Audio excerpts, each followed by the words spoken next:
carrying on with the problem with the prohibited firearms in Canada, first there's a matter of tremendous vagueness. Many people do not even know their 22s or their some old military rifle or another has become a prohibited weapon, and they might as well have a machine gun in their garage as that.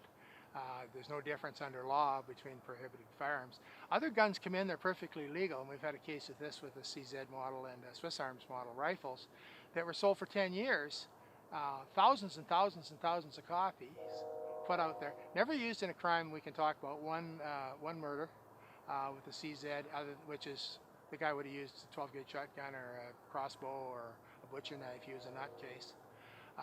These things all of a sudden were declared by the RCMP, not by the government, as being prohibited. Now, the enormous cost in this, but many of these people, if you're not involved in the firearms community, and I guess this is a plug that you should be involved in the firearms community if you own firearms, just to try to find out what the heck's going on.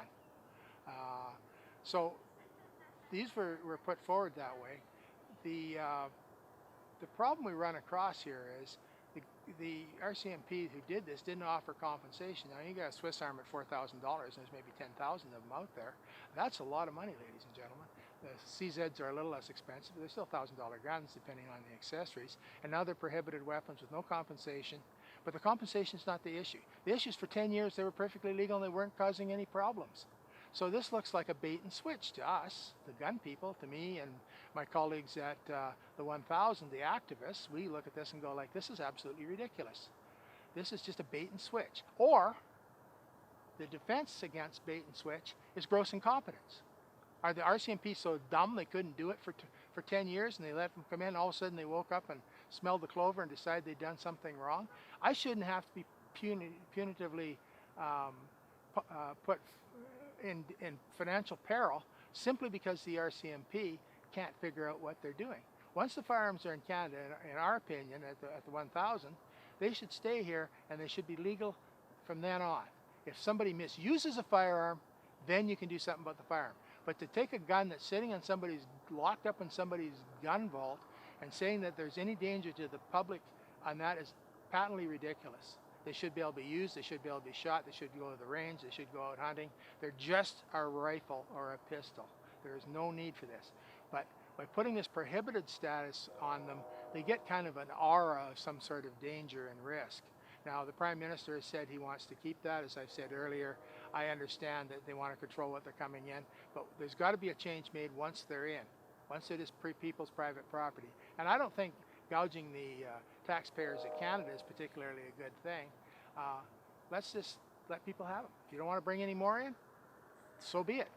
But the ones that in should be legal. The fact that a young man who served in the Armed Forces of Canada for 10 years, has 3 tours in Afghanistan. I'm showing my age there, aren't I? 3 tours in Afghanistan, has decorations for his work, and he can't own a rifle that I have in my gun closet, which is the former service rifle of NATO, the FNFAL, because it's a prohibited weapon. And it's prohibited as you might be able to convert it into a machine gun. And that's the other thing I want to talk about. I want to go back to the machine gun thing. There is an absolute fixation amongst the RCMP and some politicians about machine guns. Well, we live, as I said, in an economy that is based on the market.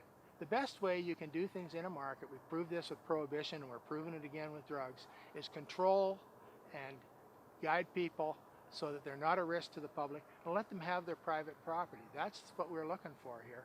And the fact that the machine gun is an unattractive firearm and who needs it is one thing, but this will just keep on going.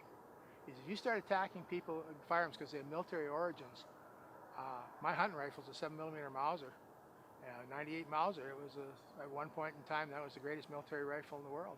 My target rifle is a 30-06 Springfield. Again, a war weapon of great efficiency. So are they going to, if they ban everything that's got a legal military background to it, I don't know what you're left with. I mean, my ancestors came to this country with a brown vest musket, which is a 10-gauge shotgun. Are we going to do that? That's a military gun. What are we going to do about it? In fact, one of the episodes coming up, I'm going to bring a brown vest on. I'm going to talk to you about the history of my family and the brown vest. So as we move forward with the 1000, one of the things we're looking for is to encourage the young generation to not take this. There's no reason why you out there just because you're not old and gray and crippled up, can't have the same firearms I've got. It's just a matter of natural justice, and it needs to be dealt with. We have to do this. Now, one of the reasons that this has become very serious is the misunderstanding of the cancellation of the long gun registry. Mr. Harper, and I've gone through the records and read the files, and I fully concur what he said. He would cancel the registry. He didn't say anything about the Firearms Act.